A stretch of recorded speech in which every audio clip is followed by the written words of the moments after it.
Dudó si prestarle socorro o no.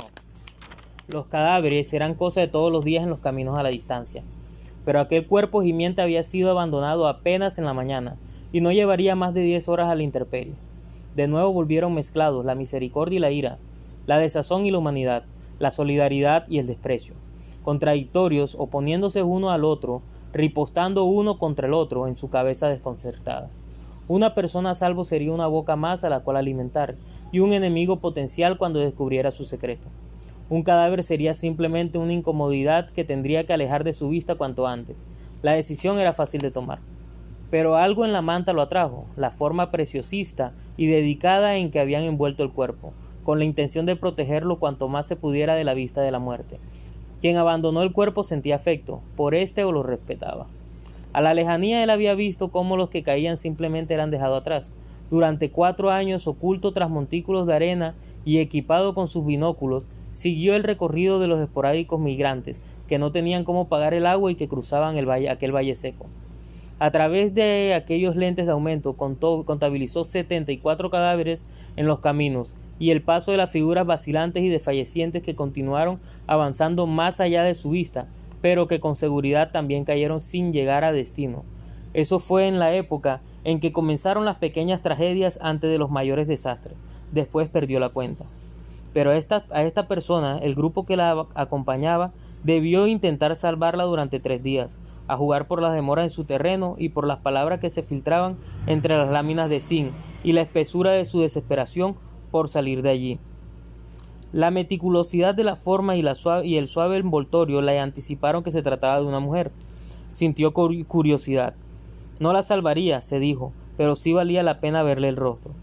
Se sentó a su lado, decidido a descoser el primer trozo de manta y que le cubría la cara entera. Cuando liberó el fino velo de algodón, descubrió la tez de una joven de edad imprecisa, afectada por los síntomas de una deshidratación grave. Lo primero que vio fue un cabello castaño y largo. Aquel fue en realidad el único rasgo de belleza evidente. Cuando la descubrió, todo el rostro se dio cuenta de la gravedad de la deshidratación.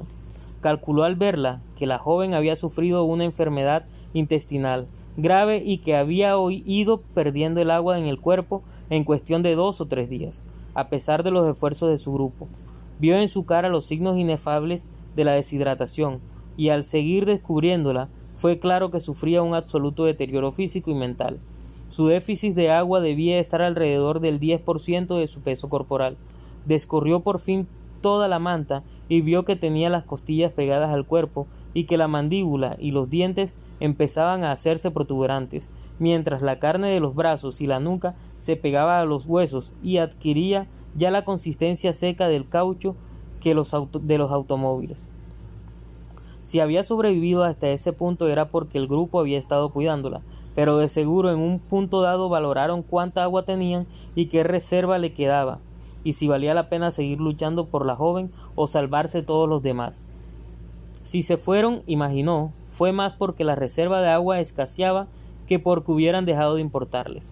Buscó la mirada de la joven y entendió que ella no lo veía, y que los ojos se perdían entre la carne hendida del rostro. Tampoco parecía escucharlo, afectada ya por la sordera de los estados casi terminales. Respiraba lentamente, en forma espasmádica, y de la caverna de sus conductos respiratorios salía una especie de bramido apagado, gutural y adolorido. Tenía las manos frías, a la temperatura de la noche, y al tratar de ubicar en el ahora la intensidad de sus latidos, descubrió que el corazón palpitaba de manera irregular y lenta, como si quisiera detenerse. No era experto en el tema de la sed, pero de tanto vivir en carne propia la angustia de no tener qué beber, y luego de años de intentar detener la catástrofe, había aprendido a reconocer a las personas de acuerdo con su nivel de deshidratación. Leía los cuerpos, a medida que descifraba los signos, interpretaba su proximidad o lejanía con la muerte.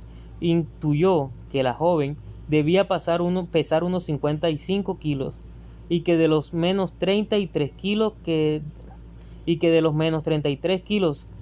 su cuerpo, que contenía agua, ya había llegado a un nivel casi irreversible de pérdida de líquido.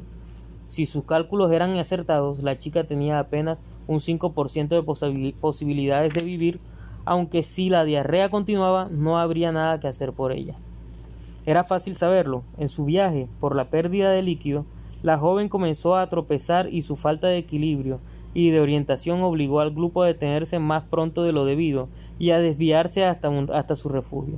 En algún momento debió desvariar y caminar sin rumbo, sin que nadie pudiera detenerla, hasta que cayó inconsciente.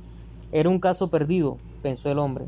De todos modos, le abrió la boca a la chica y le vio la lengua hinchada y sin humedad, similar al badajo de una campana. Los otros síntomas de deshidratación los fue hallando sin falta. A medida que auscultaba a la joven descubría que los tenía todos. La sangre era espesa y el corazón le latía aprisa y sin regularidad alguna.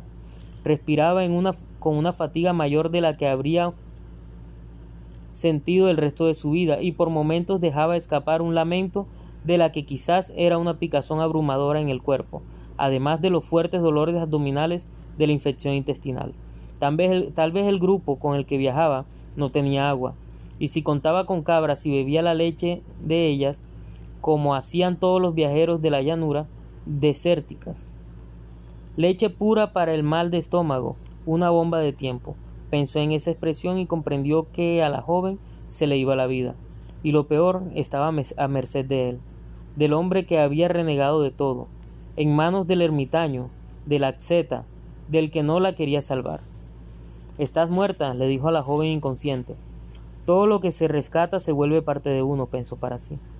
Así que se giró y le dio la espalda, mientras ladeaba la cabeza para ver el cielo. Trató de mirar las estrellas para poner la mente en blanco y atraer de nuevo la nada. Sin embargo, en el cielo no brillaba ninguna aquella noche.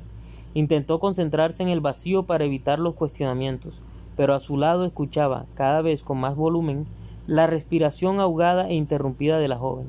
Sin ser capaz de levantarse e irse de allí, atraído quizás por el magnetismo del personaje que tenía a su lado, se centró en la respiración agónica de la chica, hasta que de pronto se descubrió torturado por ese sonido estentóreo que pasó a convertirse en una dolorosa agonía en su cabeza.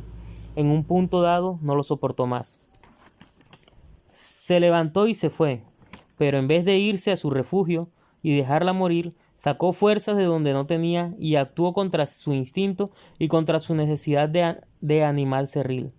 Volvió a su montón de plásticos desvasijados, entre los que ocultaba las provisiones y algunos elementos de supervivencia. Allí tomó una palangana. «No la voy a salvar», se decía, pero hacía lo contrario. Mientras se dirigía hacia el pozo, se reprimía y se condenaba mascullando entre dientes.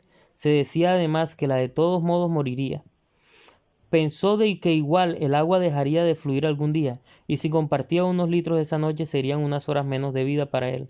Nada más, nada que cambiaría el mundo, nada que lo alterara significativamente. ¿Y si ella sobrevivía?, se preguntó.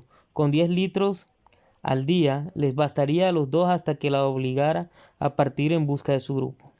Igual no vivirá, se dijo el hombre. Hoy es su día, no era el mío, sino el de ella. El mío pronto será. Trajo unos algodones usados y un pequeño cuenco que introdujo en la palangana, empapó los algodones en el líquido y comenzó a humedecerle los labios y a forzarla a beber. Eran pequeños sorbos, mínimos y pacientes, apenas gotas derramadas sobre que ella sorbía con dolor. La rutina se prolongó toda la noche. Los animales pasaron a su lado, con el respeto medido de siempre, sin que el hombre se percatara de su presencia. Él en un punto olvidó todo, el repudio y la cólera, e incluso la conmiseración y el interés por ella. Repitió mecánicamente el ciclo de humedecerle los labios y obligarla a beber.